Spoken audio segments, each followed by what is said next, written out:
Hello friends, digital grammar या चॅनलवर तुम्हा सर्वांचं मनापासून स्वागत. मागच्या व्हिडिओमध्ये आपण पाहिलं कर्तरी प्रयोग. या व्हिडिओमध्ये आपण पाहणार आहोत कर्मणी प्रयोग आणि भावे प्रयोग. चला तर मग व्हिडिओला सुरुवात करूया. सुरुवातीला पाहूया कर्मणी प्रयोग. जेव्हा कर्माच्या लिंग व वचनाप्रमाणे क्रियापद बदलते तेव्हा त्यास कर्मणी प्रयोग असे म्हणतात. उदाहरणार्थ, रामने आंबा खाल्ला हे मूळ वाक्य आहे. याच्यात राम हा कर्ता आहे, आंबा हा एक कर्म आहे आणि खाल्ला हे क्रियापद आहे.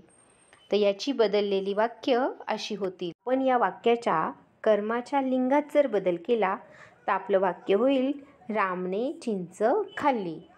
आणि जर आपण कर्माच्या वचनात बदल केला तर आपलं वाक्य होईल रामने आंबे खाल्ले.